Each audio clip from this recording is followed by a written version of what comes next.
Assalamualaikum warahmatullahi wabarakatuh. Halo semuanya, kami dari kelompok 1. Di sini kami akan menjelaskan tentang kelenjar hipofisis.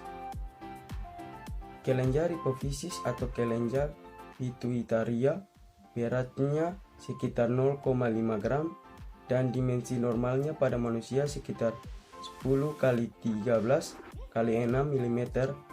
Kelenjar ini berada di rongga tulang sphenoid.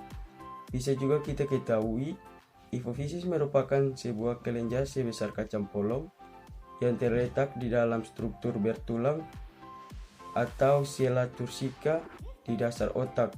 Sela tursika melindungi hipofisa tetapi memberi ruang yang sangat kecil untuk mengembang. Hipofisis terdiri dari dua jenis kelenjar yang bersatu secara anatomi tapi mempunyai fungsi yang berbeda.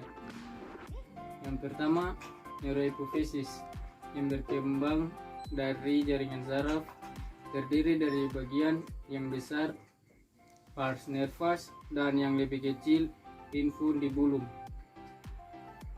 Yang kedua, mohipofisis merupakan bagian dari hipofisis yang muncul dari oral octoderm yang terdiri dari 3 bagian pas, distalis, nobulis, anterior, bagian karnial, pars tuberculis yang menyelingi infundibulum, serta pars intermedia. Letak kelenjar hipofisis. Kelenjar hipofisis ini terletak pada lekukan tulang sela tursika di bagian tulang baji dan menghasilkan berbagai macam-macam hormon yang mengatur kegiatan kelenjar lainnya. Oleh karena itu, kelenjar hipofisis disebut sebagai master gland. Kelenjar hipofisis terbagi menjadi 3 bagian, yaitu bagian anterior, bagian tengah, dan bagian posterior. Bagian anterior atau lobus anterior merupakan 80% berat kelenjar.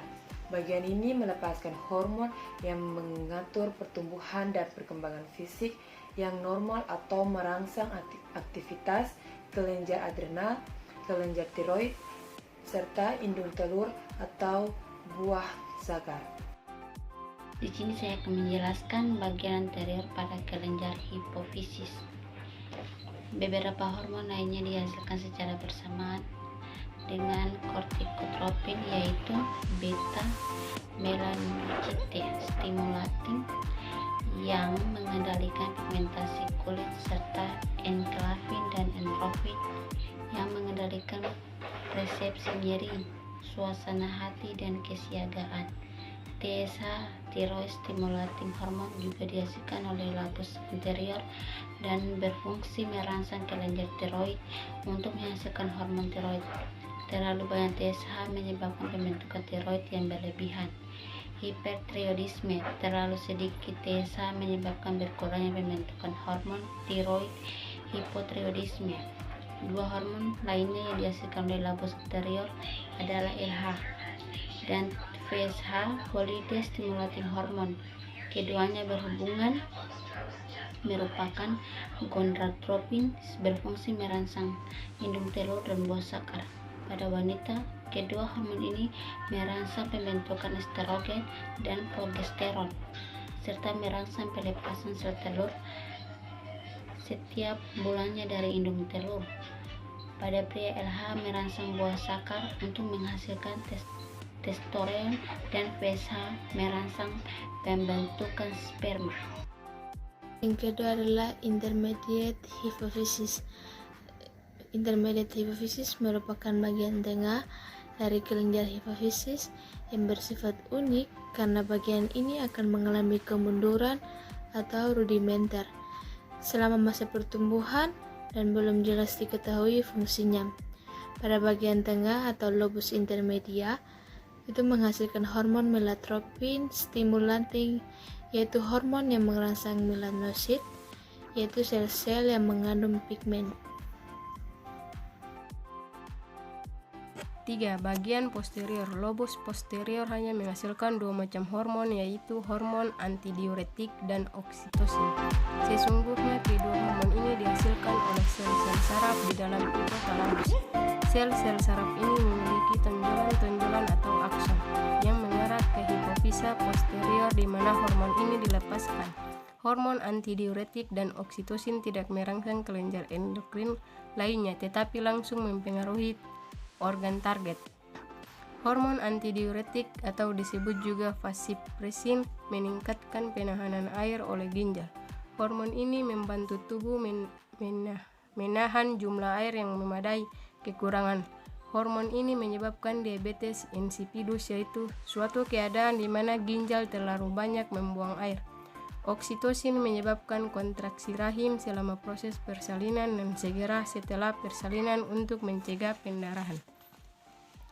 Oksitosin juga merangsang kontraksi sel-sel tertentu di payudara yang mengelilingi kelenjar susu.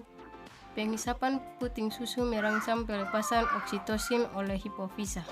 Sel-sel di dalam payudara berkontraksi sehingga air susu mengalir dari dalam payudara ke puting susu.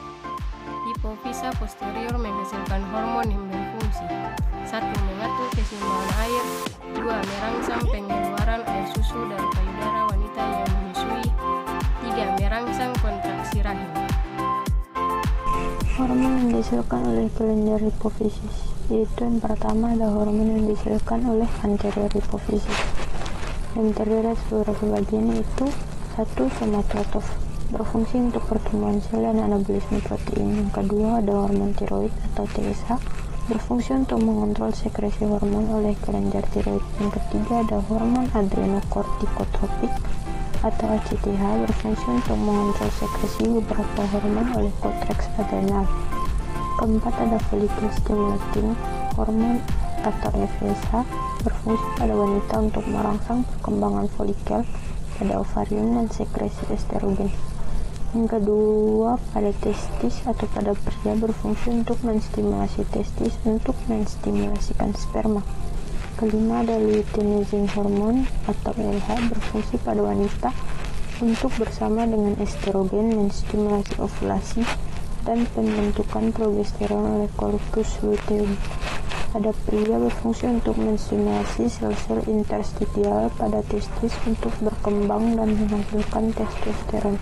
Keenam ada prolaktin, berfungsi untuk membantu melahirkan dan memelihara sekresi susu oleh kelenjar susu. Yang kedua ada hormon yang dihasilkan oleh posterior hipofisis, terdiri beberapa bagian, yaitu oksitoksin untuk menstimulasi kontraksi otot polos pada rahim wanita selama proses melahirkan. Kedua ada hormon ADH, berfungsi untuk menurunkan volume urin dan meningkatkan tekanan darah dengan cara menyempitkan pembuluh darah. Sel-sel neurosekresi dalam hipotalamus mensintesis hormon ADH dan oksitoksin. Neurohipofisis membebaskan hormon itu ke dalam darah di mana hormon itu bersirkulasi.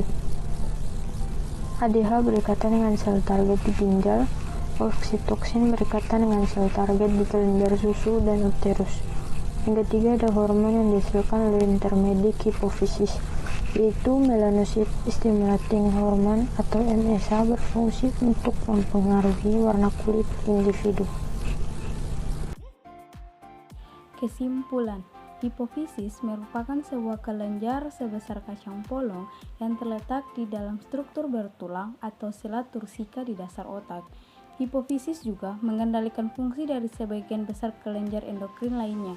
Hipofisa dikendalikan oleh hipotalamus, yaitu bagian otak yang terletak tepat di atas hipofisa. Hipofisa sendiri memiliki dua bagian yang berbeda, yaitu lobus anterior atau depan dan lobus posterior atau belakang.